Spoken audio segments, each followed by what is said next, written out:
The story begins in a hospital with a boy in bed. The leaves wither, and a petal falls on his face. The kid wakes up startled and immediately sits up. He is panting and wonders where he is. Right away, you know he's reincarnated. Then, he pulls back the sheet to check if his legs are okay. But no, man, the guy reincarnated without legs. Only stumps remain there. Angry, he asks what time it is now. Suddenly, someone calls for the brother. She cries, emotional that he finally woke up, and runs to hug him. She swears to him she will find the person who hit him with the car and fled, and that his legs would definitely be healed. The protagonist knows that he really came back a year ago, in a car accident. What a guy he became. A Beyblade spun through the skies. That was when his life as a rising young billionaire ended.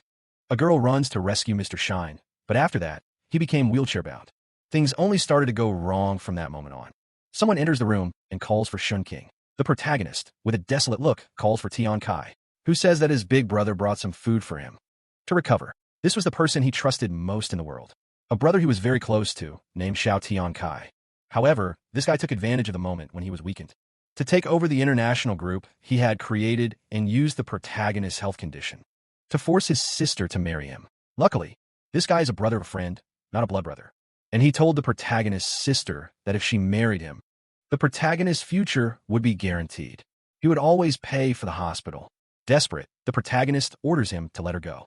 But the poor guy was lying on the floor like a slug, and Tian falls. Asks what he's going to do about it, kisses his sister, saying he can't understand Latino dogs. The poor girl could only cry. With no choice, this bastard took everything he had. Shortly after, a game called Divine Path appeared. It had a feature of 100% realism, and soon, the game's currency gained value in the real world. However, something no one expected happened. Guess what, guys? The game's attributes started to affect reality. That should have been the perfect chance for Shanking to get his revenge. However, he was dirt poor. At first, he couldn't play the game right when it launched, and he also couldn't get resources to level up fast enough. Constantly, he was crushed and killed and had no chance to compete with that guy. And the damn Tian Kai used the money he stole from his company to buy the best resources and attributes. He created a guild. That made him an incomparable person. However, Shankai knew all of that belonged to him. At the protagonist's house, Tian Kai asks if our boy called him there to laugh at him, surrounded by explosives. He says it's funny that he thinks something like that will kill him. However, Shankai says that, at the very least, they would have to find out together. He presses the detonator and says he'll see him in the next life. With that, the whole house exploded. The boy was determined. His legs were gone. His little arms too. However, Tian Kai asks why he tried something like that. Shang King is shocked to see the guy standing there unharmed in front of him. Tanchai says that, with the attributes of Divine Path, it was impossible for a single hair on him to be hurt by something like that. He steps on the young man's head and says that before he dies, he will find out something. He was behind the death of his parents and also the accident with his legs. And the most ironic thing is that he will have a child with his sister. And the last bloodline of the family will carry his surname. Shang King screamed desperately. But under the guy's foot, there was nothing he could do. Even with his head stomped on, he swore to himself he would never forgive. That, Gil returns to the present. He has no idea why he was reincarnated. But he turns to his sister and tells her not to cry, that things will work out. He swears that in this life, he will protect her and all the fruits of their family's work. And obviously, he will take revenge on that damn Tian Kai. The problem is that he reincarnated after the accident, so he no longer has legs. His chance, obviously, lies in the launch of the Divine Path. It will take at least 1 month for people to discover that the attributes in that game affected reality, and it is during this meantime that he has to turn the game around. He needs to take advantage. While his money hasn't been frozen yet, his sister asks why he is making faces. If he's in pain in his leg, she gets up, saying she will call a doctor, but he says there is something more urgent than that. Confused, she asks what it is, and he asks for her help, saying he needs a gaming station, one for the new game that is going to be released, known as Divine Path. She's still a bit confused about why. And suddenly Tian Kai enters the room, asking since when his big brother has liked games so much, warning that it is dangerous for him to get addicted to games, especially since there's a company to take care of. Shanking quickly realizes that this bastard is trying to provoke him, but he only replies that now that he has become disabled, there is nothing else he can do but keep playing. Tian Kai gives a sly little laugh. He then says that this game called Divine Path is about to be launched, but it is extremely expensive. If he is not mistaken, At launch, there will be only 100 units, and the price will be more than 300 million. Shanking replies that the company's money is his, even if it were 30 billion. He will buy one. His sister tells him not to react like that, while the guy says it's fine, since he wants it so much. He will buy one for himself. Of course, Tian Kai is happy with this news. The more time the boy spends on the game, the easier it will be for him to take over the company. She then tells him not to worry, that since he wants to venture into this world, she will buy one for him and make sure he has fun. He doesn't need to worry about the company. She will take care of it. Suddenly, he pulls his sister away from the guy and tells her that Tom would be spending more time with him now, swearing he wouldn't let that damn bastard with dirty hands touch his sister. You got it, Tong Ai said it was okay. Then he leaves the room and closes the door, looking inside angrily, wanting to know why that useless assassin couldn't kill that bastard. Next time, he's going to bring a tank to see if he can't blow him up right inside the room. He tells his sister to transfer all the company's money into the money inside the game. Besides that, she was to sell all the shares and transfer that money as well. She gets a little confused and asks if he's sick or what happened. He says no and tells her not to worry. He had a plan to change their future. 3 hours later, he had paid 200 million more in freight and had already closed the deal in the room. This boy really is fast, man. The account was already created, and he says, here we go. With that, the system appears. Our guy at least has a leg up in the game. If there was something he really liked, it was that feeling of being able to walk freely. The system asks for the character's name, and he enters Shouty Yuan. A bunch of characters appear in front of him, and the system asks to choose a class. Up to that point, things were exactly like in his past life, and he decided to choose the same class he was most familiar with. The boy chose the Ranger class. Man, what a miracle he's not an assassin, right? I was already expecting the cliché of clichés.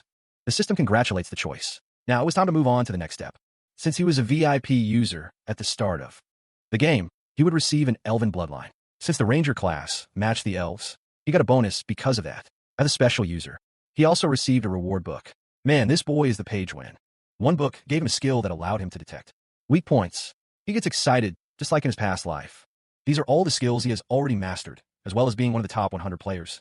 He received a special chest. That was something he did not expect, since in his past life, he was not one of the first. The message says the chest contained a rare talent. However, it would cost 50 million gold coins, and according to the money conversion here, that amounts to $7 million. What the heck, son? This chest is insanely expensive, but our boy sold the company and immediately transferred the money into his account. He knows that normal money will lose more and more value as the game items gain more importance. Not to mention that talents are hard to acquire, so getting one right now would be great. In his past life, at one point, he managed to obtain a talent that increased bleeding damage, which helped him win countless battles, spending the company's money. He manages to put 500 million gold coins into the game. He clicks yes to open the big chest, which shoots a golden laser into the sky. What he receives excites the boy. It was a talent to evolve anything, something he didn't even know existed. A giant elf appears and announces that the talent has been equipped. And with that, he was ready to start his hunt, but he was impressed. Since this talent shouldn't have been obtained just with that money, he decides to open the skill to see what it's about. Any item he obtained from monsters would always be 1 rank higher, with a 5% chance of being 2 ranks higher. He also receives an active skill that could be used once every 24 hours. It allowed him to level up the item by 2 levels, or with a 10% chance to level up 3 levels, even though the talent only involved his items and not attributes. He knew it would be very good in the game. He raises his arms, and a gauntlet appears. He says this will definitely change his future. Walking through the city, he knows this is perfect. While everyone else is using bronze items, he will already have silver items. Spending all the company's money was really going to be worth it. He's eager to enter the game soon and start killing monsters and collecting items. Evolved, but he has to stay sharp with the 24-hour skill. First, he would have to find something with the potential to be evolved with all the preparations made. He clicks on the system and the game login appears. He goes excited, saying that it's time to change his destiny. The scene then shifts to the beginner village, and he's confused by so many rich players in this game. He thought he would be one of the first, but there are already a bunch hunting chickens, evolving. Others see the chickens running away and go hunting too, it seems. There's a competition in the beginner village for anything. However, for our guy, it was foolish to compete for something worthless. He had to go straight to a goal that was worth it, like for example, killing the beginner zone boss and getting the first kill reward. The system tells him to be careful when entering a wild region. However, he snaps at the system, saying the only way to level up fast is by killing dangerous things. Before anything, he needed to equip something, but when opening the inventory, he's disappointed. The boy had a beginner's bow and a cloth armor. Not to mention that none of it was worth anything at all. The problem was he needed to create an advantage over others as fast as possible. That's when he remembers that this skill can also evolve his talents. He raises his hands and uses it on his own chest, spending the evolution on the elven bloodline. The big elf appears with a lightning crown and suddenly turns golden. The evolution is a success, and he advances to the king elf bloodline. This increased his speed and hit chance, but the main bonus was a critical hit. Every 3 hits, just by seeing the increase in his HP bar. He knows it was worth it. With these attributes, it wouldn't be hard to start the game solo. Then he hears a howl nearby, and, looking, he sees it's a level 2 forest wolf. Other adventurers, however, were already hunting, warning him he wouldn't escape. But they were already hunting, warning that he wouldn't run away, especially since everyone was eager to start leveling up quickly. Shaoquan was hiding behind a tree, watching the others. He was smart. They already knew that forming groups and hunting stronger creatures was the fastest way. The only problem was that they didn't understand how realistic this game was. That's when the mage seemed to notice something behind and called the group. Wolves always hunt in packs, and they were surrounded. The monsters jumped toward the group, and as soon as they took the attack, they got scared. The pain for being bitten was much more realistic than they had imagined. The group realized it wasn't a good idea to have come so deep into the forest, and the guy had food on his mind, saying he'd see them at the respawn. Because of that, everyone was killed, and Shanking took the perfect chance. While they were being hunted, he was going to hunt from behind, shoots an arrow. The arrow pierces the little wolf's head. With that, he made the first kill, going from level 1 to 2 and gaining experience for the elven lineage, plus 5 attribute points and a wolf meat. For someone playing solo, life recovery items are perfect, but obviously the wolves noticed his presence and turned in his direction. Shine King took a look and saw 3 coming. Now that he had tested Dan, he was confident, so he turned and started running, activating the elven passive, which increased movement speed by 100%, and took off running. He ran to a cliff edge and managed to jump from a paro to F, leaving the wolves isolated. The combination of the sanguine lineage was perfect for an archer. He looked back and said they didn't stand a chance. However, he seemed surprised. The wolves didn't even try and were all standing still, staring at him. That's when he saw the system notified that he had entered the buffalo zone. Seeing the creatures nearby, he knew the wolves weren't coming, because that was a high-level area, and, terrified, the monsters started to leave. While he saw on the system that the buffaloes were level 5, someone appears and calls him handsome. When he looks back, it's a group asking if he wants to join. And man, these guys don't look suspicious at all, even though there's a Wi-Fi in the middle. I don't trust her for a second, especially since she calls him handsome again. And when women call a guy handsome, you already know they have mischief in their hearts. She says they want a group right away to hunt the buffaloes and level up faster than everyone else. The McDonald's mage says, however, that the boy is level 12 and will only get in the way. While Shang King is confused, because he's being rejected from something he didn't even ask for. He just turns around and wishes them good luck, saying he's going somewhere else. The blue-haired guy asks if he lost his mind, or wants to hunt alone, our boy. He just says he's a lone wolf and prefers to be more efficient. However, they insist, warning that the next area is even more dangerous. And even for the 4 of them, it would be risky. And the chubby guy asks if he doesn't know about the death penalty. Shang King says he's a noob who has never died, so he has no idea about this so-called penalty. The guy then warns that first he would lose half of his gold, plus his equipment would get damaged. Not to mention that the pain of death was way too realistic. But the worst part of all was losing half of the experience you had gained. Shang King doesn't seem very impressed with this information, but thanks them, says goodbye, and says it was good to learn from the pros. The girl says maybe they should help the guy because it's dangerous. He's alone. However, McDonald's says not to worry. If the idiot wanted to die, there was no reason for them to stop him. Some time passes, and he goes to a cave and finds a skeleton on the ground. That seemed to be the place he was looking for, the area with the strongest boss in the beginner zone. A cave. Then he hits the face of a creature that, when it opens its eye, is clearly gigantic. Our guy was face to face with a giant snake. It rose up. Oh man, what's this, huh? He then activates the skill to recognize weaknesses. The marking appears on the giant snake, a level 10 king. It has 800 HP, and our boy has 1,310. Normally, at level 2, he should have around 200 HP. However, he gains an extra 1,000 because of the Elf King's passive. With that, he isn't afraid to face this boss, bow in hand. The beast stares and jumps to bite.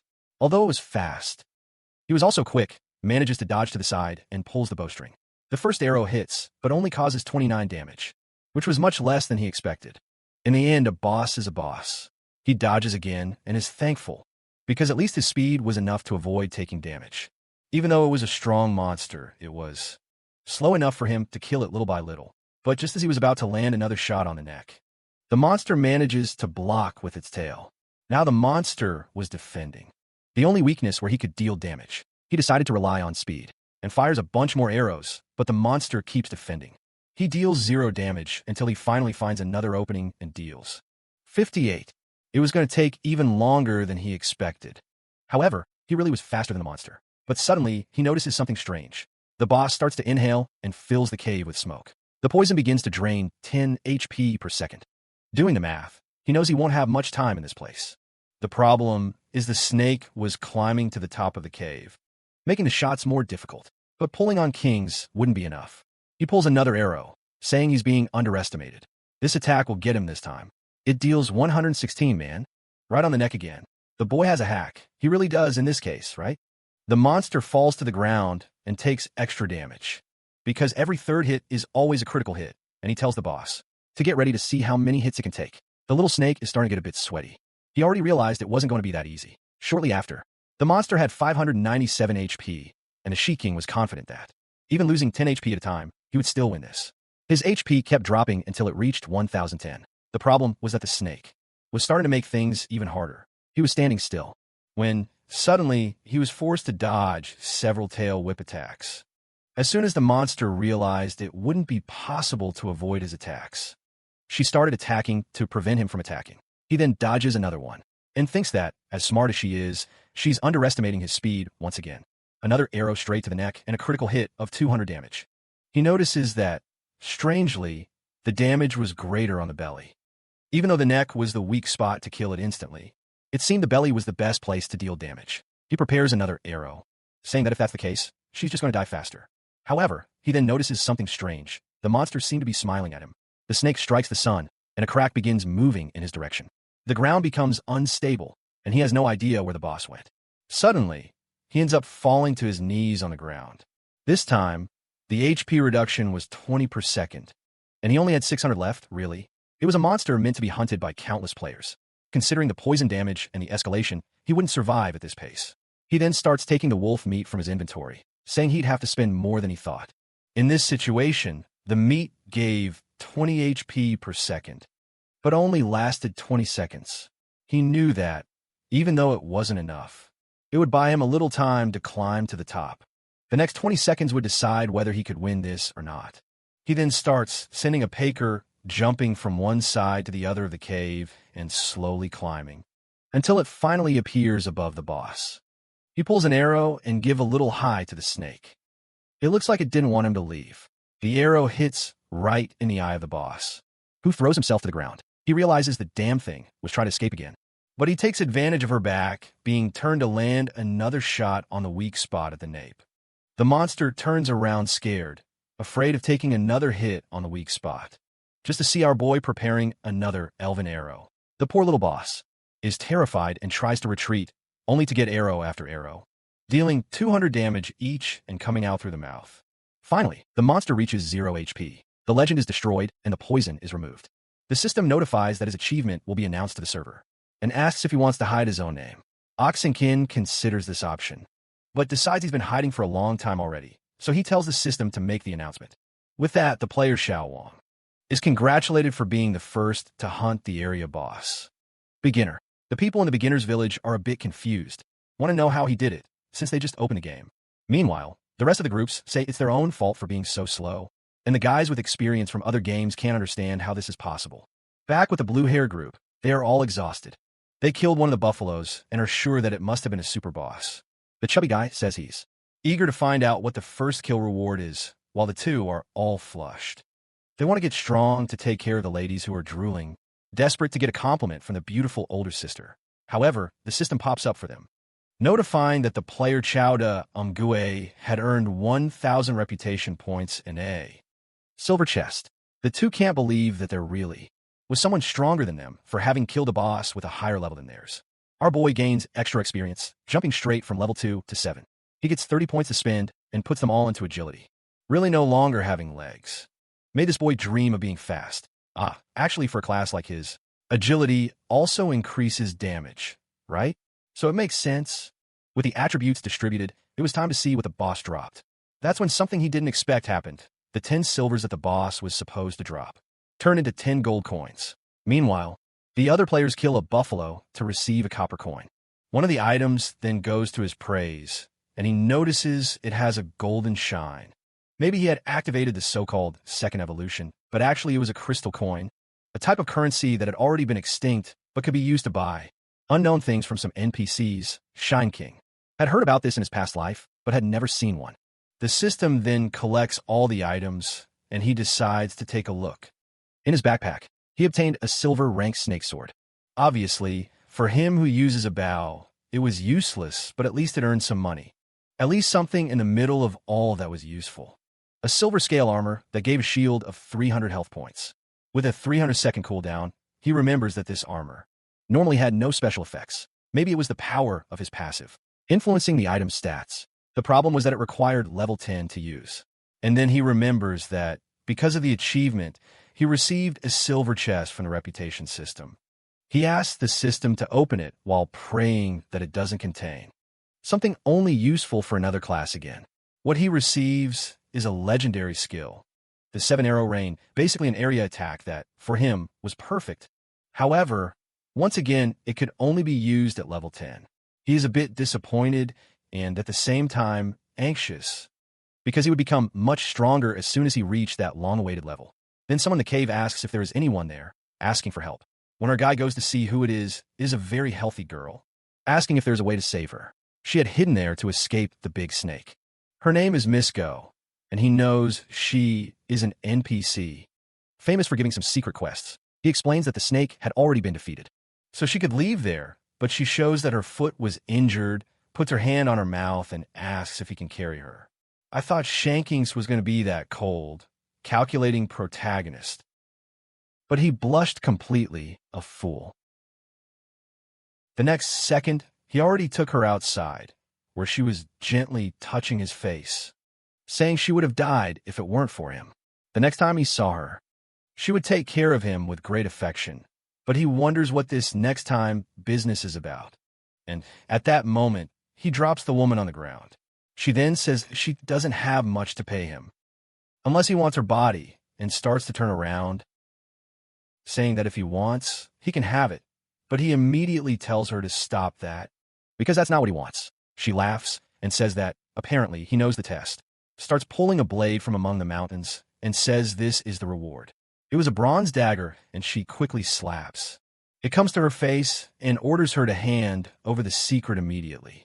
She wonders what secret he's talking about, and he says he wants the mission to save the 14-year-old girl who lives nearby. She has no idea how this damn guy already even knows about the mission, but says it's fine, since that's what he wants. She will give the secret class mission. She starts to get up very calmly and peacefully, while our boy is standing with his arms crossed, asking why she doesn't just hand it over already. She then starts doing a forbidden dance in 27 countries. A little step here, a movement there. Undeniably, this woman is dangerous. Suddenly, a magic circle appears beneath him. She warns that the secret class test will begin and he must pass it to receive it. He thanks her, and she says not to be in such a hurry about it. He looks a bit confused and glances at the window. At that moment, he seems startled. It was the Shadowhunter mission of red difficulty, and failing it meant permanent disqualification. He tells her to stop that, especially since he's still at level 7. He can't be disqualified forever, no. However, she makes a macabre face and says that this is his end. His favorability with this NPC drops to 0. And that's when he understands the true way to begin. His favorability for this NPC drops to 0, and that's when he understands the true way to start. This quest was meant to increase her favorability, which is why she forced him into the mission now. Without him having the required level, she then wishes him good luck. However, she believes that passing with the skills he has will be quite difficult, as he is being sucked in. He swears to her that the moment he finishes this mission, he will find her and the daughter and kill them both. Then, a circle appears in the sky somewhere else, and he is teleported to the ground. It was a huge desert, and he had no idea where he was. The system appears immediately and notifies him that the test has begun. Since this was his only chance, he had to give his best. Suddenly, he hears something beside him. Looking down, there is a kind of tooth coming out of the ground. For more appear all around him, and he realizes he is inside a monster. He then jumps up, and the creature comes from below to eat him. He activates weakness detection, which shows the weak spot is only in the middle of the mouth. It was an elite level 5 sandworm. Oh man, level 5 is easy for him. Although it has 2,000 health, that's exactly what our guy thinks. Even though the level is low, it had a lot of health. However, he already shoots an arrow, causing 130 damage to the mouth. At least this creature, when it was out of the ground, couldn't move properly. The beast rises to the sky and heads toward him again. However, Shang-Chi wastes no time. The creature comes face to face with him. He steps to the side, and the monster crashes straight to the ground. The problem is that the impact makes it clear that if he gets caught by this, he'll be sunk forever. But once again, he hears movement from one side to the other. The problem is that the monster seems to be taking too long to come out, and he realizes he can't keep tracking it underground. He first needs to find a higher place to have time to react to the attack. He sees a pillar on the horizon and is already sure that it's the perfect spot. He runs toward it. He slowly approaches, but when he's really close, something starts coming out of the ground again. It was obvious it was another attack. He takes a step back, dodging, takes advantage of escaping another attack, and shoots 2 arrows, causing 260 plus 130 damage. The monster was disgusting, but if he could keep dodging at this pace, he could kill it. Suddenly, the creature spat a sand projectile. The problem was that the protagonist was still mid-air, so there was no way to change the direction he was going. He manages to stretch out his arm to protect his eye. However, even so, he loses 50 HP. His vision is reduced by 50%, and his attack accuracy by 30%. He falls to the ground, cursing the monster a bastard. Looking at his hand, it's all blurry. He's still wiping his eye, when the monster is already slowly coming up from behind. He turns around and gets startled. Seeing this, at the last second, he manages to throw himself to the ground to at least escape the attack. He adjusts his direction and goes backwards into the pillar, but from afar. The creature was again returning to the ground. However, now he's confident. The monster had health, but its attack pattern was very obvious. The blindness buff ends, since it only lasted 10 seconds. With the pillar and his vision recovered, he's sure it's going to be easy. He starts charging the attack, preparing for another one, and tells the beast to come out and meet its end once again. The ground begins to shake, but this time he smiles confidently. He dodges the beast by climbing the pillar and says that it really is an idiot.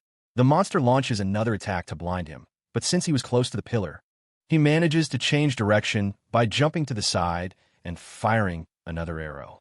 It hits right in the mouth, causing 260 less health. He then sees that the monster is standing still and asks if it really only has 2 attack patterns. If it were really that simple, he would finish this quickly, because this is the close-range archer. The boy threw himself into the monster's mouth. He dodges another sand attack and manages to shoot another arrow and another arrow and another arrow. With that, he prepares the final attack, saying that now this monster is truly finished. One more in the mouth of 130, and finally the sandworm is dead. He evolves to level 8 and earns 10 silver coins plus some desert boots, which would increase speed on sand, but he thinks all of that is a big waste. He wonders how such a big and difficult monster can drop so many bad items. But then he sees that one of the markers on the pillar started to glow. He then notices there were 8 identical ones, and only the bottom one was glowing. But a bunch of worms appear. Now he knows what that means. He would have to kill all those monsters to pass the test. He climbs to the top of the pillar thinking, at least it's not that bad. This place will be perfect for him to reach level 10. Besides that, he noticed the creature's attack through vibrations in the ground. He wants a way to create a small vibration to alert as few monsters as possible. The problem is if he shoots an arrow. With the ones he has, he will attract all the monsters. Then he has an idea and opens his inventory, taking some silver coins. Since they were small and light, it was enough to attract only a few creatures. As soon as it touches the ground, the creature appears attacking. He activates the passive skill, saying it will be a very flashy way to win. The creature gets hit by the arrow, but it causes 35 damage. In this position, he really felt much safer. But he couldn't hit the weak spot, and his damage was reduced. But for a millionaire like him, that wasn't a problem since money was no issue. An explosion happens, and 4 hours pass. Finally, he finished the mission.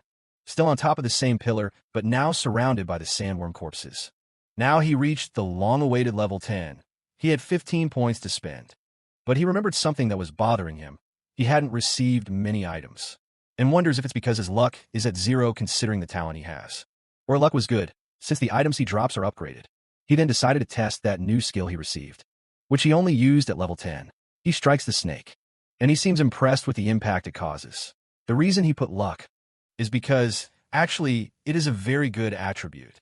In a past life, he was so weak that he had to spend everything on strength and health, which made it so that, in the end, he didn't gain much. He then saw a purple light rising from his body and already knows that means a legendary item drop. It was a sand escape skill that basically turned him into a pill bug. The problem is that it only could be used in the desert. He wonders how something like that is considered legendary. But what can you do? Since it dropped, he uses it.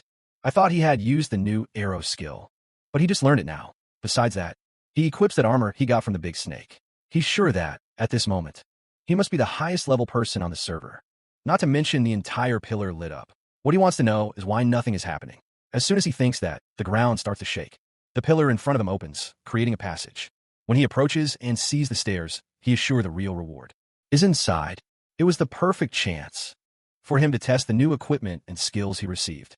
However, that's when he hears someone calling for their brother. Immediately, he recognizes it was Xiaodong's voice. Outside, that dangerous girl warns that it's time to eat. She had made rice with egg, which is the boy's favorite food. Apparently, this Red 7 has augmented reality because he is able to talk to her. Still in the game, he tells her to get out of there or she'll get hurt. And the system asks if he wants to exit the game. He replies no, especially since he can't leave now that he's about to claim the reward. He then looks up at his sister and tells her to stop bothering him, that he's in the middle of a match. However, she says he's getting way too addicted. He's been there for 8 hours without stopping for a second. But he tells her to behave and stop disturbing her brother.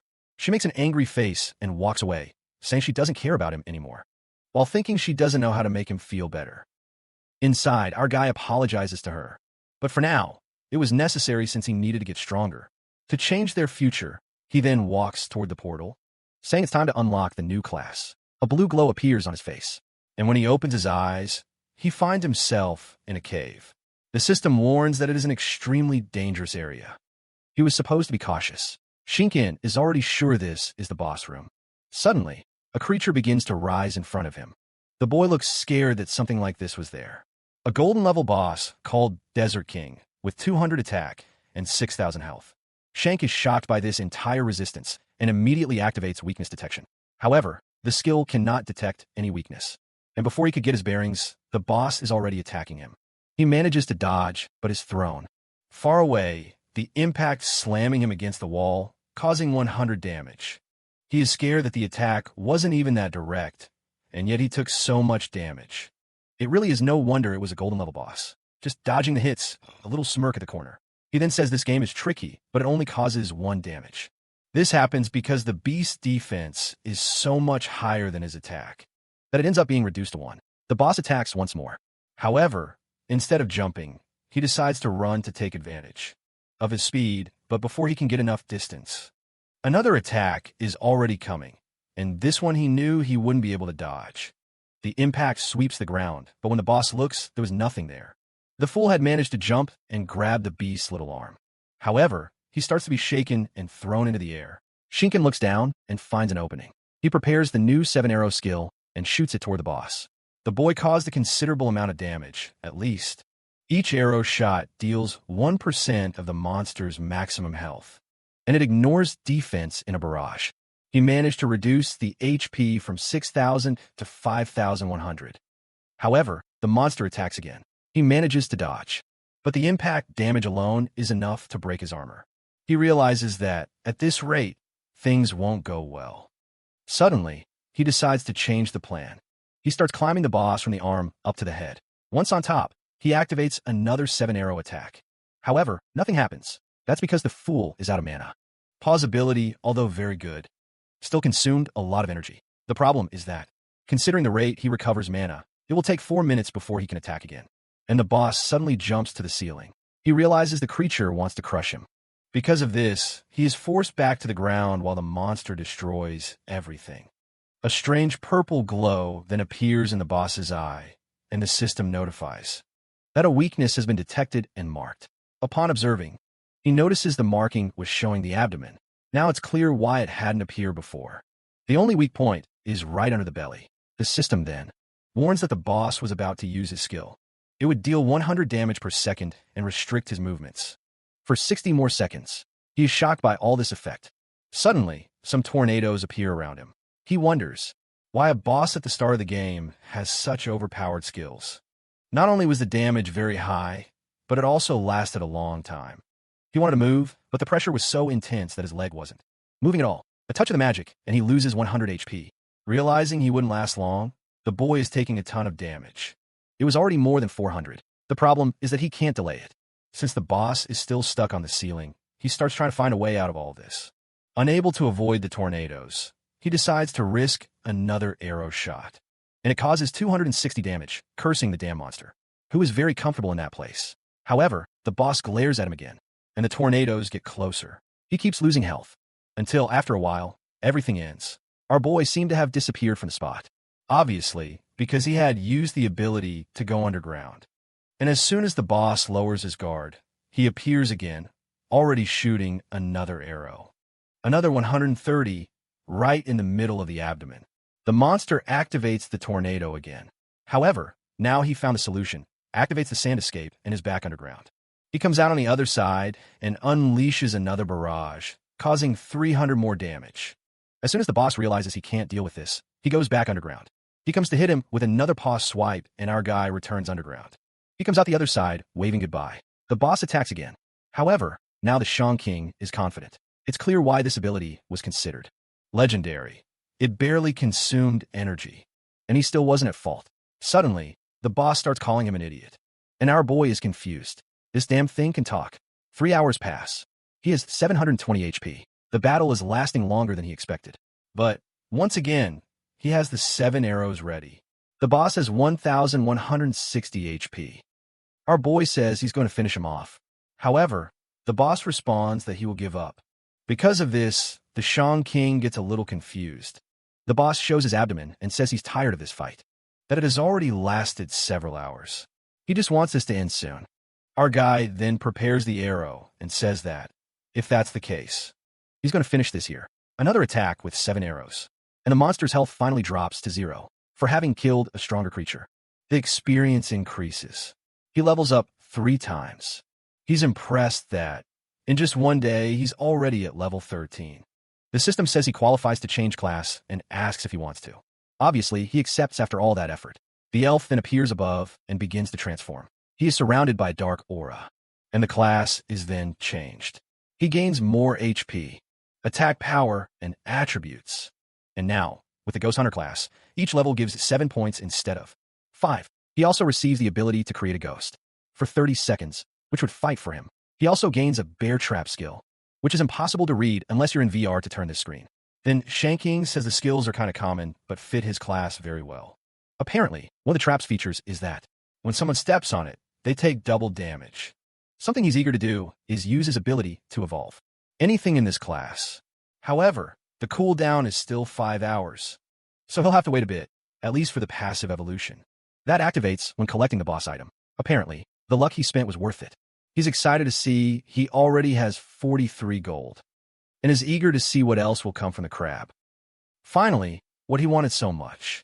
An armor-piercing bow that reduced the enemy's defense with each attack, and could stack up to 5 times. A glove that any class could equip, which also gave 7 agility, plus a large golden sword that increased the user's attack by 30%.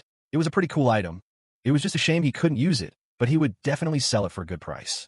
and also a necklace that regenerated his health when out of combat. He takes the 21 points he received and puts them all into agility.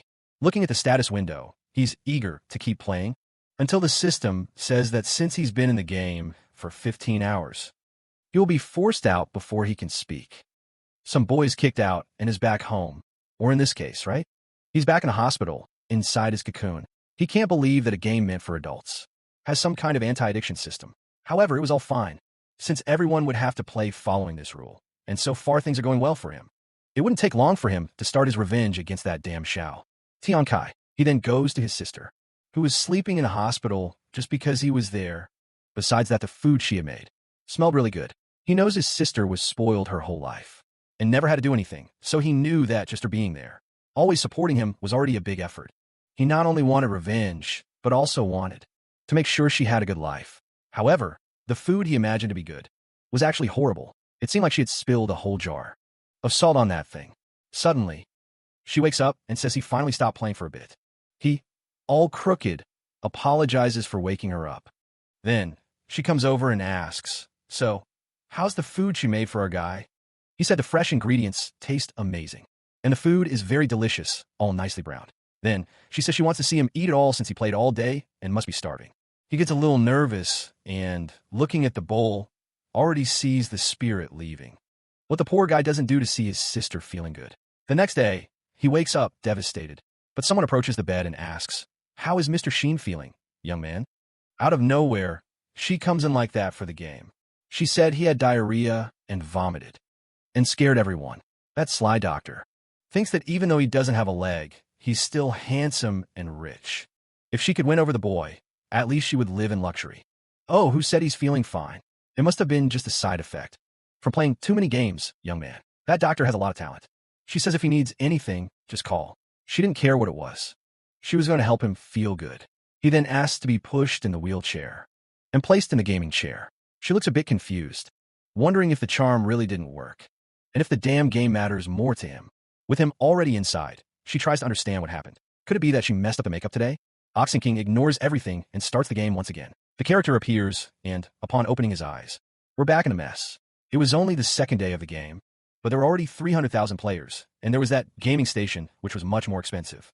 However, the game was also accessible through cheaper virtual reality devices. That's why, in less than a month, the game will surpass 100 million players. At this moment, he's almost completely unequipped, roughly holding the new bow in his hand. However, the goal for the day was to get all the high-quality equipment, and that will only be possible if he faces a level 20 boss. He enters a shop, and the guy at the counter immediately notices something, a silver armor he had never seen before. The guy asks what he's looking for in our guy. Arrogantly says there's only bronze trash there, turns to the guy, and says he wants the treasures of the shop. However, the seller tries to explain that what's in front of him is the only thing sold there. They don't have any treasure business in that place, no? And even if they did, he wouldn't have money to pay for it. But that's when our guy shows those purchased crystals and asks what he thinks about that. Immediately, the seller's attitude changes. He gains 70 favorability points. The guy says he hadn't realized he was such an amazing person, stretches out his arm, and a golden glow blinds everyone with it. The so-called treasures appear, and the guy says those items were only supposed to start being sold in 30 days. However, Oxen King isn't very impressed and says everything is silver until something seems to catch his attention. He calls the boss and says he wants to buy that mask there. He calls for the boss and says he wants to buy that mask over there. The guy compliments his good eye and says that mask is the only gold one that exists in the game. So far, since he delivered that amazing crystal, he would only charge 150,000 coins. Our guy immediately deposits the money and sends it to the guy, who looks confused, especially since the lady spent the entire salary of a well-paid person. However, the boy suddenly spent the shine, who said he was about to get the item, and the guy just says that the VIP client can do whatever they want. Outside, he said to spend 200,000 to gain more advantage. It wasn't expensive at all. He then equips it on me and activates it right away. It gave a good amount of attributes, besides causing terror to monsters and players below his level. Walking around there, everyone just kept noticing that the guy's mask looked insane for the start of the game. Another guy with a hat says it's impossible for him to be a pro, especially since only someone using hacks could get something like that. However, suddenly, someone puts a hand on his shoulder and tells him to wait a little. Our boy turns around and asks what the guy wants. A whiny guy says his items are really cool and that he should lend them to his friends. Hey, what kind of business is this? And the guy laughs until he changes his expression and wants to know why he would do something like that. The guy says that he knows that to get something like that at the start of the game, you have to use hacks. So, if he doesn't lend them, he'll be reported and lose everything. Shinken laughs and asks if they're really going to try to steal from him. The commotion starts to attract the attention of the nearby crowd, and suddenly many people approach, and seeing this, the guys who are going to rob him decide to take advantage of the opportunity. One of them raises his arm up and says they should teach this cheating trash a lesson.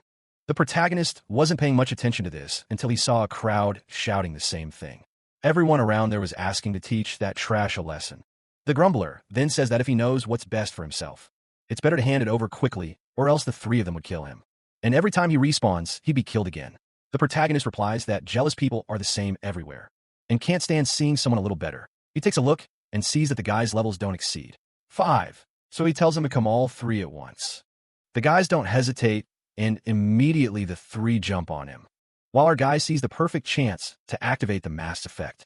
A giant tiger appears around him, applying the terror status to the three who fall to the ground. The fear is so intense that the knight is even coughing up blood. The people in the city didn't quite understand what happened.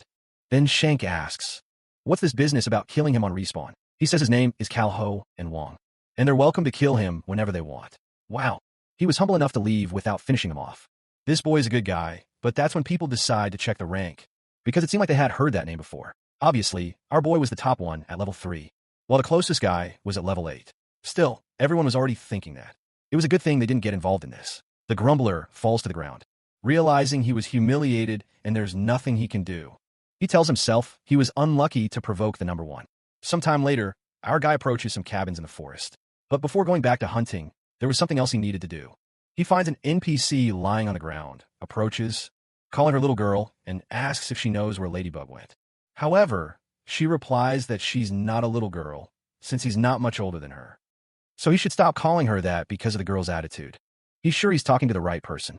He then asks if she is the tongue-tied girl, who is Miss Goo's daughter.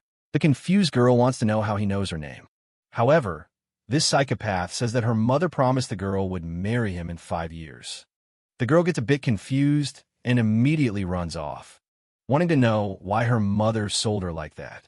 At that moment, Miss Goo appears asking what happened. The daughter comes crying, want to know if she was really sold to marry that boy. That's when Shank shows up greeting her, who instantly gets scared, saying he had passed the test, and he says he promised that, as soon as he passed, he would come to meet the two of them, and he is a man of his word. The woman asks what he wants and warns that if he tries anything inappropriate, she will disappear from there. Shank never knew NPCs could disappear. Apparently, he was the first to do so. He scratches his head and says it's nothing inappropriate. All he wants is the map of an intermediate dungeon. However, the beautiful lady says she doesn't have that kind of thing. He says that's fine if that's the case. He'll have to show something impressive since she doesn't want to cooperate. He moves in to punch, and the woman steps back, but as she opens her eyes, he brought a huge crystal. He tells her not to stand still and to take the crystal. It was payment for access to the secret dungeon. Both of them get hearts in their eyes, and the favorability rises by 50. The girl is even drooling. Want to know if this is really for the big lady. However, the naughty daughter comes over, takes it from her hand, and says it was too beautiful and thanks her big brother. Ladybug runs after her saying she is too young and doesn't even need. Something like that. With that, the two start fighting. Meanwhile, the daughter says that this must be a wedding gift for 5 years from now. Oxy, King has no idea what these crazy girls are talking about and immediately asks for the intermediate map. He then hears her say that it's okay, but warns that this map should only be delivered in 20 days. However, since she delivered a gem, she would give that map. This is because the village chief authorized delivery to those who accept difficult challenges. Suddenly, Linguer says she knows where the chief's house is. Suddenly, Linguer says she knows where the chief's house is. She was going to take our boy there, to another place. Someone is lying down, saying it's very comfortable. Man, that's the village chief. What a dangerous girl, right? Catwoman. Look at those sharp nails. Suddenly, she notices something approaching. It was the laundress who falls into her lap, saying someone is looking for her. The woman is even drooling. I don't know what happened to this crazy one. And she asks who that person is out of nowhere. Shanks sits there and says he'll get straight to the point. He wants a map of an intermediate dungeon. The chief tells him to wake up to reality. At level 13, he had no chance at all. So he was supposed to come back only at 20? No way. How many of those stones does this guy have that he throws another one into the game? She takes a look, however, and asks if he really wants to buy it. By the way, he doesn't know why she is the village chief. She makes a JoJo face and says she is an honest person. That's why she received such a responsible role, that she will accept this crystal, because he is a good person. The laundress said that if she really was that kind, she should return it to her big brother. She snatches it from her hand and throws it to our boy. Shanking liked that the crystal returned to his hand, and he immediately asks for the intermediate map. The leader, however, insists, warning that the minimum level there is 20, and before that it was a death sentence. And for the sake of the player's experience, she can't give that to him. Shanking then asks what happens if he proves he has the strength. The leader doesn't seem very excited and questions if he really wants it that much. Then she stands up and says they have a deal. If he really manages to prove it, the map is his. He asks how he's going to prove that, and then he says that every year, the village is attacked by a pack of wolves. Usually, some players go to help. However, they never manage to solve the problem. That's because no one could kill the White Wolf King. If he did that and brought the guy's item, then they would talk. The system then offers the mission and warns that the difficulty is hard. Of course, he accepts immediately and already stands up, telling her to have the map ready because he would be back soon. Suddenly, the woodsman grabs his hand and says he's laughing too because he can protect the boy. However, he just tells her to stop the nonsense and go back to her mother quickly. But the girl insists, saying she does want to laugh because she wants to protect the village and kill the so-called White Wolf.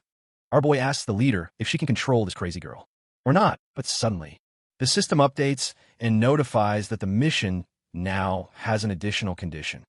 He must protect the Linguer. He can't believe that this damn girl changed his mission. She clings to him, saying she won't let go, and he asks if the damn thing is a monkey or something. Suddenly, she starts kicking and screaming like a child, saying she doesn't like adventures alone. Since he has to protect her from attacks because of the mission, he says it's fine. Sometime later, they're in the middle of the forest. She hides behind him, saying it's kind of scary there. Suddenly, they hear noises behind the bushes. The Shanking says he will check to see what it is, while she is terrified. A guy is cutting off a wolf's head until our guy appears and asks which way the wolf's den is. It was a group of several adventurers between level 5 and 7, and the guy in front says he won't say, especially since they are hunting there and won't accept anyone else. Confused, the Shanking asks what they're talking about. The guy shows a snake tattoo on his arm and asks if he doesn't know. The strongest guild at the moment. I think the translation is wrong because the guy says his guild is called Green Snake. The Sheik is as confused as we are about this. A guy steps forward, saying the buffalo area also belongs to them. If he wants to farm in any of those places, he would have to pay a fee or go kill chickens. Then he points to No.1, and he asks if by any chance it was an NPC giving a secret mission. Shanking said he wasn't going to answer and warned that their method of leveling up was very inefficient. However, the other replied that he was very stupid and didn't know that wolves were weak, but they were extremely safe and you could hunt all day long. Linguer was just hiding behind the cloak until, out of nowhere, Pontus said something was approaching. When Shanking looked, a dark aura appeared behind the whole group of guys. As soon as Shanking noticed this, he grabbed Linguer and jumped away. When he landed on the branch, the guys laughed and said it was good for a weakling like him to run away because he had no chance there. However, he could only think about how stupid they were for not noticing that presence around. Suddenly, a liquid fell on the healthy elf's head. When she looked back, she saw the big wolf with its mouth open and got startled. But before she could react, she became dinner. The group turned around and saw only the girl's little feet left. Desperate, the leader immediately told everyone to run. However, the wolf wasn't going to let them escape so easily. In a second, it seemed to disappear and was already on the guy's back. I can't even understand. I just know there are wolves everywhere, and apparently the guys are dying. The boss raised his hand, and blood rose to the sky. That one was obviously the king. A white wolf with 24,000 health points. Shun King already realized the beast had many tricks up its sleeve. He prepared an arrow shot to see how fast this beast was. However, Lingweir stopped his attack, and he asked what was wrong. And she said he couldn't do that. The wolf seemed to notice something. Then it ran off. He went down with her in his arms and said he would have to chase after it. However, once again, she told him to stay put. He explained that the boss appeared because that group hunted many wolves in that area. The problem is, if he draws the boss's attention in this state, he is definitely going to die. First, he had to be completely prepared. Shinking finds this strange, but decides to trust the girl. Suddenly, she pulls out a drawing and says that it is an automatic meeting path. He asks why she only showed it now. She says that he must be starting to like having her on the team. An evolution message then appears when seeing the glove. She says it is very beautiful and wants to know what it is. Our boy says it is something incredible and that he will have to figure it out for a while. He evolves the bloodline once more, but receives an error. The system warns that the bloodline had already been evolved, and he could not do it again. However, it was a good attempt. Our guy blushes a little, saying that trying is not cool, since that is the case. The only option is to evolve the ghost skill. He then stretches his arm to the side and activates it for the first time. A strange blue energy appears on his back and begins to condense. Suddenly, a muscular guy appears and falls to the ground. It was another version of him, but made of water. To test, he sent the clone to use the 7 arrows skill. As soon as he sees the monster preparing, he tells him to wait. He just wanted to be sure that this was really possible. This secret class skill he received was very useful. Realizing it was a clone, using skills he had an idea. It was then that he ordered the clone to activate the evolution skill, which apparently will work. Because a golden glow rises from the monster's hand. Ingo, but more broken than I imagined. That the beast, in fact, used the evolution skill on our boy, or actually used it on the ghost skill itself. So I'm kind of confused. But it's good, it worked. And just like us, Shine King is in disbelief that it worked. The NPC asks if he is cheating, and he says obviously not. It seems like a hacker would be as good as him. This boy is full of himself. He asks what his chance of winning is, and she says maybe about 20%. He said that if that's the case, it was time to increase that number, and to evolve the 7 arrows. This lowers the mana cost, while the damage increases a bit. But our guy thought he actually evolved to 8 arrows. She then said that now he has 34% chance of winning. In that last evolution he made on the clone summoning skill itself, it allowed him to summon one more, and with that, he brings another clone and activates the evolution again. However, the skill shares cooldown time, right? The sneaky one thought it would be that easy. Or, according to Shine King, actually, since he used the evolution before summoning the clone was summoned with the cooldown. He realizes that before using it the next time, he will have to spend everything. He tells this to the little girl. Come on, they were going to come up with some plan to increase the chance of winning. She asks where they're going, and he says it's a surprise, but it looks like it will be somewhere in the sea, because a big beast is going to bite the little fish and an attack goes through the head. Our boy obtains crocodile meat. This increased movement speed by 30% and agility by 10%. For 30 seconds, he activates the ghost to help with the hunt, while thinking that this form is very efficient. At some point then the tongue passes. Apparently, he ate the meat along with it. With that, he gained more favorability because it was a high-quality fish and also obtained advanced carp meat. From what he said here, he has 3 clones in the water, gathering as many potions as possible to go into the fight against the wolf. Langer thinks for a moment and says that maybe he now has 40% chance. He then stands up and says that's enough. It was time to finish off the monster. She goes along, but what they didn't know was that someone was behind them. Another suspicious clan was just watching the two.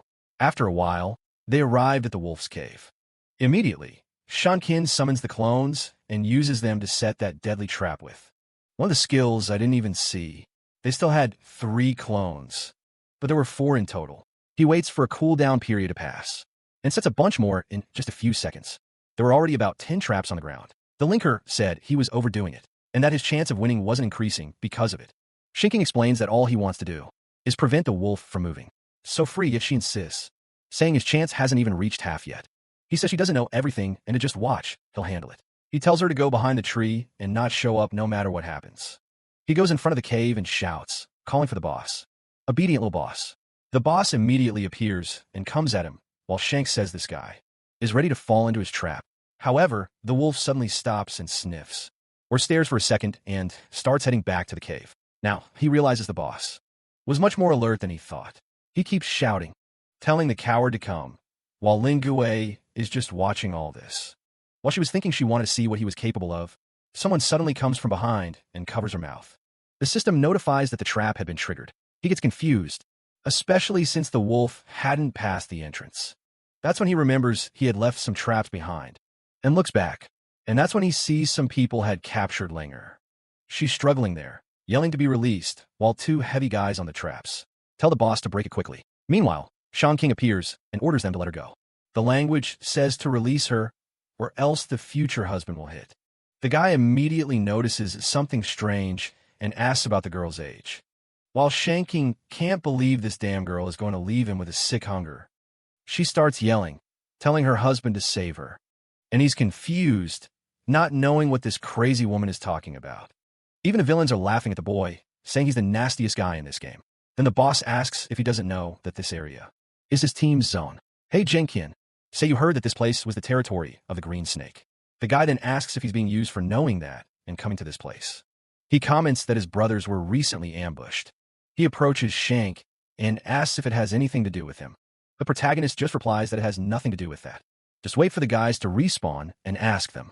The guy then responds that he really doesn't think he's a coward like him. And they even wiped out all the members, while Shank is just trying to avoid trouble, since the guys captured a healer and his mission will fail if she dies.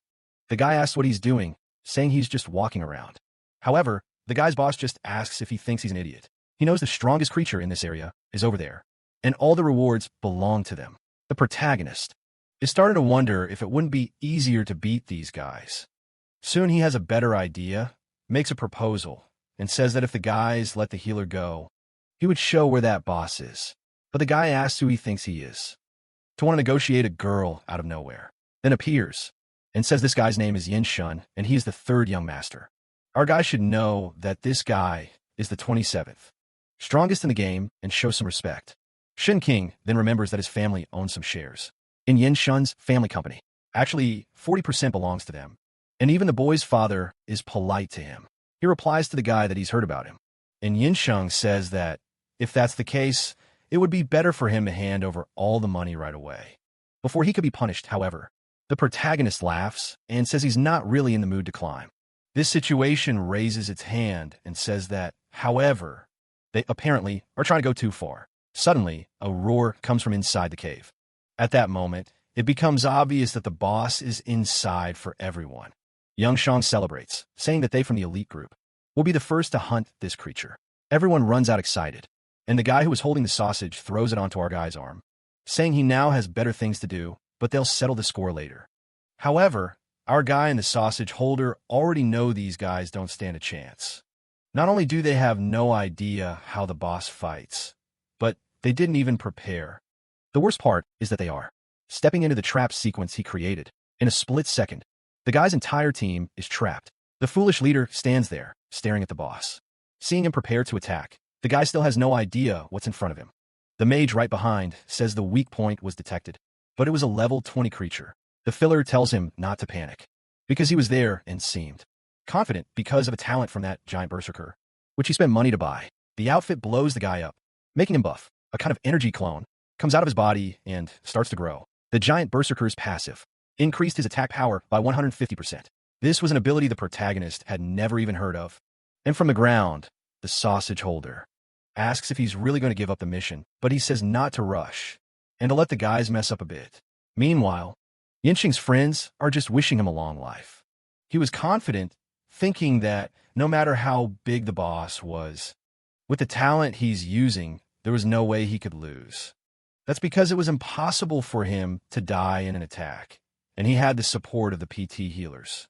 He then advances toward the boss to deliver the first attack. However, the boss suddenly charges forward and pierces his chest.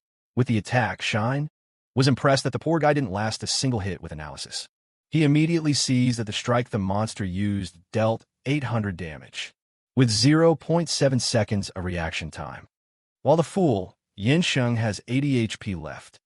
The poor guy is thrown away like trash and explodes on the ground. Seeing this, the rest of the guy's group immediately starts to flee, desperate, while the protagonist just watches them run away. Thinking they really were a bunch of useless people, suddenly the boss lets out a roar upward, and some wolves come out of the cave. The people fleeing from the PT quickly realize they are being chased. The foolish girl wants to save the boss, but the guy says it's madness since he has no chance against that monster. She stays and wants to go back, but he runs ahead, saying that if she wants, she can stay alone. He turns back and apologizes to the boss. However, then he sees someone laughing in the direction of a monster and wonders who the crazy person is. It's Shank, who says the boss is smarter than he thought, using the traps he himself had set to take revenge on those guys. However, now his opponent was him. Lying on the ground and anguished, the protagonist had gone mad too. Faced that creature head-on. He obviously doesn't want to get beaten again, so he's just going to play dead, while the monster just stares at the protagonist. Suddenly, he is attacked by wolves from all directions, but he just taps his ear, saying they're just wolves. He activated the mask, the rascal, saying he's the tiger, right? Then, as the boy thinks, the albino electric tiger appears on top of the boy and boosts him. Everyone steps back. Even the boss looks like a fool. He's a bit confused, not knowing what happened. Then he feels something. That was our guy already in the sky, throwing arrows at him. However, the little wolf is quick with the moves approaching, and Shinken immediately realizes that this speed, along with the precision he had, the boss moves in to launch an attack. Well, he decides he has to go all out, or a lot of blood will spill. Meanwhile, the healer calls out to our young guy. Apparently, he had also been pierced in the chest. This boss is really accurate. Our boy's shield is gone, along with 150 HP, and the monster is there smiling. However, the psycho with the pierced chest is laughing too. He asks the boss if he really believed he couldn't dodge that. And obviously the reason he let the boss land the attack was so he wouldn't have a chance to miss with it. Some of the clones launch an attack of 7 arrows. The monster throws his body to the ground and tries to dodge. I don't know if it hit, but the flash went everywhere. And the knee strike not only hit some targets. Ask me if he's enjoying this, man. Some arrows had hit, and the boy lost 1,220 HP. He even made the boss see that the place was full of traps, so there was no way for him to escape. He bites into the flesh and says now he wants to see who can last longer with 2 crocodile meats. He recovers 400 more life. The boss, seeing this, stares at him and then disappears right in front of him. The Sheik wonders if it's some kind of invisibility skill, but the monster is right behind him. Before he could react, the poor guy takes another punch and loses 400 HP. Now it's clear. This was the technique that this monster used to kill that team of guys. The problem is that, as soon as he looks, the boss seems to disappear again in a second. Something starts to form on his back again. The boy is getting beaten like a Dragon Ball Z fight, taking punches here and there. He's thrown here, flying over there. The poor guy is falling to the ground, exhausted with 1,600 HP. He realizes the boss is attacking so fast to not give him a chance to recover. And once again, the monster is coming from behind to grab him, but suddenly something grabs the monster's little arm. Finally, he had stepped on one of the 2 billion traps that this kid had set, and with the monster immobilized, he warns that there's no chance to miss this time. He shoots an arrow that, as we know, deals double damage. But it dealt 196, man. Let's buy a new bow there. A monster even has 2,300 HP. My son broke the chains once more, comes at him, takes 1,800 more to the chest. Our boy has to dodge a little more, but the boss seems confused. Because the crazy guy, every time he takes a hit to the chest, he keeps smiling. Our guy says he knew those traps wouldn't affect the monster. That's why he preferred to stay still and use his body once again to keep the boss in the same place. Again, he uses the clone skills, which appear on top of the creature. The monster tries to throw him away, but the trap had already been activated while he's immobilized for a few seconds. Once again, the 7-arrow skill is used. He prepares the attack and orders the creature to die. That one's called 21 consecutive attacks, right? I think it's because it's 7 times 3. I'm good at math there. Meanwhile, in another part of the forest, a group wonders if they shouldn't hunt some wolves. That's when, suddenly, the Golo causes an explosion in the entire forest. The guy even asks if someone is using an atomic bomb in the game, and the girl thinks it's a hacker, while the Lingera is smiling, saying this is amazing. The boss was lying in a crater, with 75 health. He, once again, ate some crocodile meat. while the Lingera tells him to finish it quickly, but he replies not to rush. Because there are still things to do, she looked back at Yinsheng, somewhat confused. He, who until now had been pretending to be dead, falls to the ground. He wonders why everything went silent after that explosion sound. He decided to stay playing dead a little longer, until he was sure no one was around. However, suddenly, an arrow shot lands beside him, and he sees it's Shinkin. He asks if he really killed the boss, who replies that basically, the monster is about to die.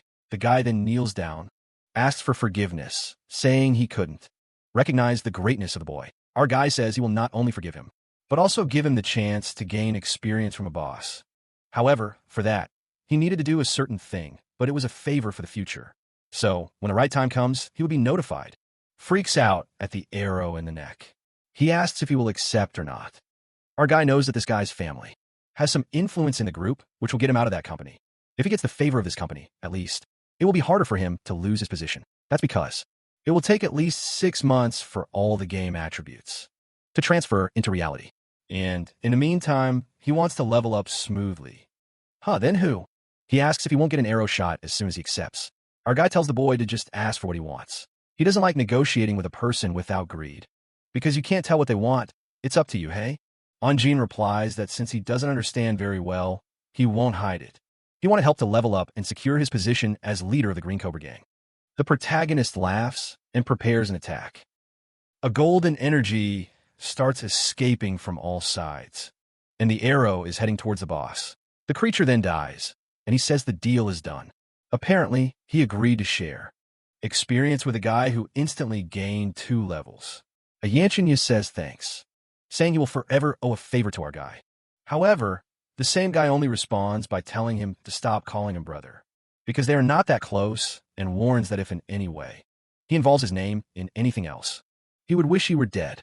The guy replies that he would never do such a thing. He will always be loyal to Big Brother. Our peace then. He calls the Lingera and says it's time to leave, but before going out, I warned Shine that when the time came, he would be notified.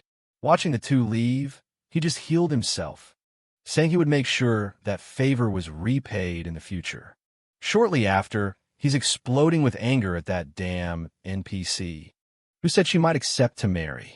He curses her, saying she doesn't add up as an NPC, that she's basically a bunch of files together, like she's still a kid. So it would be best if she stopped saying anything and got out of his way. However, she just gets angry and bites his neck. He pulls her off, wanting to know who the hell designed that crazy one. Then he says to stop bothering him because he wants to check the loot. One of the items he received was a pair of white wolf pants. As long as his health was full, movement speed was increased by 100%. As soon as he equips them, he already feels like he has the speed to fly around. In addition, he received wolf claws, which were a weapon for the assassin class. A white wolf fur that was also a rare item. He knows that is used to complete the mission and seems really valuable. Along with all that, he also received the ability to summon some wolf pets. Man, playing solo was perfect. So, right away, he learns the rest of the items, some gold, crystal, and some consumables. Meanwhile, dear Lady Gu is wondering why they never come back.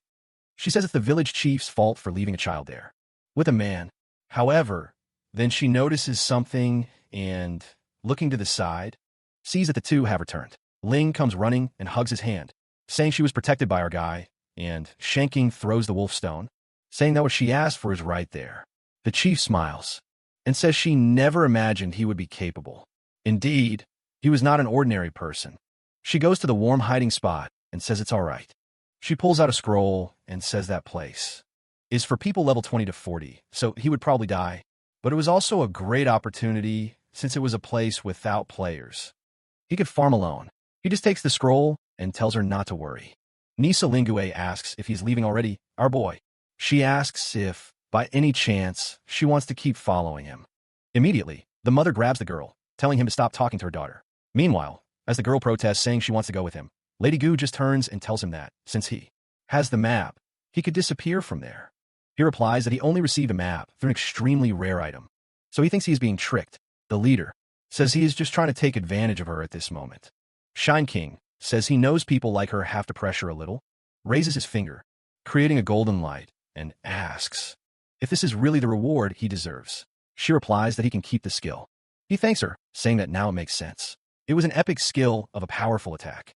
He could prepare an attack for 7 seconds to cause the maximum damage at a much greater distance. He celebrates, saying he always knew she had a treasure in her pocket. Next scene, there's already a golden arrow of his flying, tearing through half the sea. He is impressed, as his skills are now improving further. He then thanks the boss. He tells Ling Wei that he's leaving, give a little smile, and tells her to mature. He activates his speed and runs off. The poor girl is left shouting, saying he has no heart. Next scene, he is in front of a sea called the suburb. He pulls out the scroll, and something appears on the ground. Suddenly, the entire city forms. Truly, this scroll is powerful. He knows the city like Roy and knows there are many good things there. In his past life, since he started late, he spent a long time just killing those cows. When he arrived in this city, there were no good missions or items left to be gained. However, the most important thing is that when you reach level 40, in this city, you get the mission to bring some attributes back to the real world. Once that happened, Tian Kai would suffer twice the pain he went through. But before going there, it was time to clear the inventory. He then heads to the auction, where several little bunnies are working hard. Walking around, he notices the game is getting crowded, just like in his past life, until a healthy little bunny asks if he is there to auction something. She shows him the table and says they will take 10% of the value of everything he sells. She asks if he wants his name on the items he auctions, and he says no, preferring to hide it. Approaching the stage, a guy is already announcing that item. 188 has arrived. A girl, apparently, is coming onto the stage, just by the looks of the guys. We already know she's very healthy, as expected. She's a girl impossible to drown, and she floats even without trying. Dragon Ball Z on stage says there's something very big at stake, and the auctioneer then reveals it was a bronze ring that gives plus 10 luck, plus 5% chance to drop items, and increases money earned by 5%. The guy seemed to dislike it a bit, while the woman tells him to stop staring at the girl. Shikin, however, knows that this item can come in both gold and diamond rarity, which was extremely useful. People are making some offers, while Shikin just thinks it would be perfect to upgrade the quality.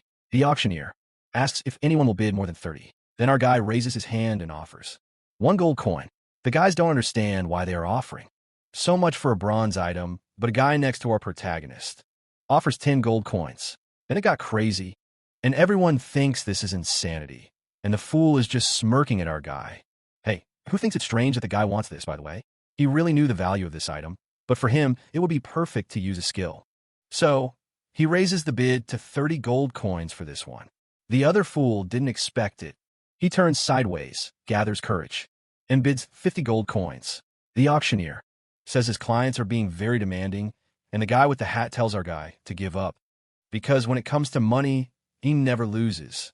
However, that's when Sheik swallows his hand, and the guy is shocked when the fake offers 100 gold coins. The place falls silent, and the auctioneer says it's impossible for anyone to raise that bet. He bids once, bids twice, and on the third time it's sold. The hammer falls, and our boy obtains a ring of greed. Now it was just a matter of waiting for 8 hours to pass, and he would use the evolution skill and guarantee many more items in the future. The blue hat then says our boy is very brave, but it's good to know he will remember this. Finally, he leaves, while Sheik wonders if this guy, by chance, will want revenge. That's when someone slaps him on the face and says he's handsome.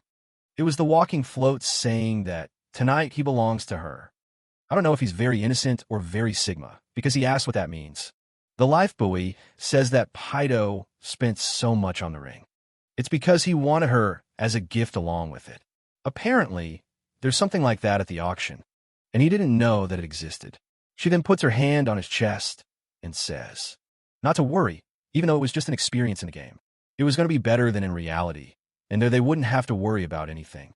That's when Shikim starts wondering if the guy with the hat actually knew nothing about the ring and just wanted that intense event. He then pushes her and says that her physique isn't bad at all, so she can follow him later. She thanks him and says that she's looking forward to the experience until her expression changes. When a guy appears behind our boy, calling to him, he tells our guy that he has several good items and asks if he wants to take a look. She turns around and tells him show. Meanwhile, the guy thinks that if he's stupid enough to pay 100 gold coins for that trash item, he can definitely make a good profit from it. Obviously, what the guy shows is a bunch of horrible bronze items, and Sheik wonders how this guy has the nerve to offer that. Pile of trash. The guy asks which ones he wants, and he just replies none because they were all bad. The seller gets angry and says he has no eye for good things, grabs him by the throat, and says that apparently he's going to have to learn a lesson. Either he was going to buy an item, or he was going to get beaten up. However, his expression changes when Shikim asks if he really wants to die that badly. That's when Miss Balloon says the boy doesn't want to and tells the old man to leave, warning that security is watching. And negotiating inside the auction was against the rules. Man, security looks like a megazord on a Bologna train. The old man immediately runs away, saying they're a bunch of idiots. Shikim only didn't kill this guy because otherwise I would be banned from the auction. He then turns to Miss Balloon and asks if, now that he bought the ring, she will do whatever he wants. She replies, so he won't be so direct, but in a way if he just asked, she would do it. He then tells her to receive the money, which is for him to win the weapon auction, and that altogether should amount to at least 800 gold. Confused, she asks if he just wants her to stay there, passing the night at the auction. He says no. Actually, he wants her to use her body to get the item sold for a higher price. He makes more money.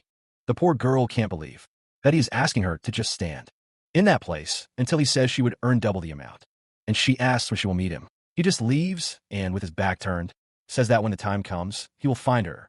The girl falls in love, saying he was handsome, rich, and confident walking through the streets. He knows that acquiring that ring was perfect since the items from the city of Roy have a low chance of being obtained. Now the last step before going there was to improve the equipment. He heads toward a shop. There, a burly guy wonders what he is doing. It seems he lost his hammer and can't live without it until the shanking appears and already shows the hammer. Asking if he is looking for this, the guy gets confused and asks how he found it and how he knows he needs it. However, he already raises it to the sky, thanking because, anyway, it was exactly what he needed. Obviously, this was a secret matter. Then the guy asks our guy what he wants to upgrade, because he would do it for free. This is a secret event where, if you hand over a hammer, you get a free upgrade on any item. He pulls out the bow and says he wants to put it at the maximum level. This method was much more efficient than killing monsters. Apparently, it is an item at the maximum level, right? And not just any item. The guy agrees. 20 minutes pass. And with that, he says he's ready. Yinshin thanks him and says he wants to take a look right away. Ferreira then says the item was upgraded to level 10, and it would cost 20 gold. Shinkin says 10 is enough, because soon he should buy a better one as well, according to the next plan. We're already in the forest. The city of Roy has creatures up to level 60, so it's kind of dangerous. For safety, he will wait for the evolution cooldown time before going to that place. What he doesn't know is that there's a guy watching him from bushes. Suddenly, an arrow flies, and he seems to notice something as he turned around. The arrow passes and grazes his face a little. He sees that he barely avoided getting hit in the head, and the shadowy guy says he's really amazing. Of course, it's the Zito hat that replies, saying he didn't expect him to actually dodge that today. He tells the guy it was a misunderstanding, and all he wanted was the item. However, the other replies that now it's too late for that. Sheik then wants to know what he's doing there. The guy just turns and whistles. With that, an entire team appears from the shadows. Oxenkin looks confused as he notices something. They had captured Miss Balloon. He asked why they were doing that, if she still had work to do for him, until the guy with the hat said that. If he spent 100 gold coins, he must have a lot more to share with his friends. The girl apologizes, telling our guy that everything was stolen by these guys, and the old man says he was stupid to think that just because he didn't buy anything from him, he wouldn't have money. He kicks the elf girl, saying she was a son of a bitch for ruining his plans. He looks at Shank and says they finally met again. Shine King replies that he even accepts people stealing from him, but he won't accept mistreating someone who is working for him. The guys stay silent, staring. Then he says they're not hitting, just putting on a little show for him, man. The guy throws the girl to the ground and give her a thigh warm-up. Apparently, the girl is in pain, and it seems Shank didn't like that at all. Suddenly, electricity starts to appear. The guy looks to the side, confused. He was preparing that new 7-second attack, and he tells the trash to die, but with white hair.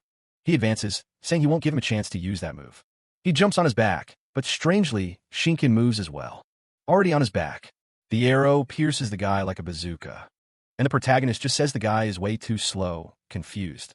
The white-haired guy looks back, but the last bit falls to the ground. The two scared ones ask, how does he have the nerve to do that to their companion? But Shankim just installs his fingers and points at them. They get a bit confused, and suddenly, the clones appear. An arrow from one side, an arrow from the other, and both are cut down.